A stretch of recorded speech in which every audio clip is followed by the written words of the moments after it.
गौसे आजम का धोबी फौत हो गया। कौन? पता नहीं, आपको भी उतना ही मजा आ रहा है जितना मुझे आ रहा है। हुजूर गौसे आजम का धोबी फौत हो गया, कपड़े धोता था। बाद में उस धोबी को किसी ने ख्वाब में देखा तो पूछा क्या बना, तो कहने लगे कुछ भी नहीं। फरिश्ते ने आके पूछा मन रब्बू का, रब कौन है? तो मैंने कहा मैं तो गौस पाक का धोबी हूँ। उसने पूछा माँ दीनू का, तेरा दीन क्या है? तो मैंने कहा मैं गौस पाक का धोबी। फरिश्ता फिर कहने लगा तू कैसा दीवाना है, मैं कह रहा हूँ कि अल्लाह का पता बता, रब बता, तू गौस पाक का बता रहा है। कहते 2-3 दफा का, जाग रहे हैं आप लोग? 2-3 दफा का वो बार बार यही कहता कि मैं गौस पाक का, मैं गौसे आजम का धोबी हूँ। कहते हैं हुजूर गौसे आजम उसकी कब्र में तशरीफ लाए। कब्र मेरी ते मेरे अपीरा जे कर पावे फेरा।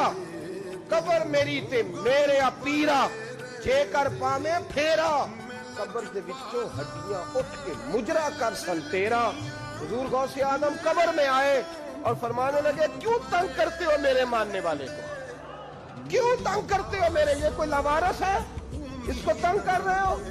कहा हुजूर अल्लाह का पता बताते हैं तो आपका बताते हैं। फरमाने लगे तुम्हें समझा रहा है, ये तुम्हें समझा रहा है कि अब्दुल कादर के तो कोई दरवाजे से गुजर जाए तो उसे खुदा याद आ जाता है, इसने तो सारी जिंदगी कपड़े धो के दिए।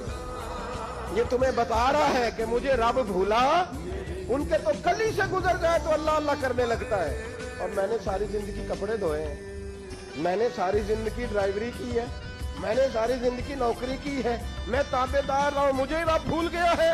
फरमाते हैं हुजूर गौसे आजम ने फरमाया मुझसे पूछो क्या पूछना है, मुझसे पूछो। फरिश्ते कहने लगे हम पूछते ही नहीं, हम पूछते ही नहीं, अब्दुल कादर जाने और खुदा जाने।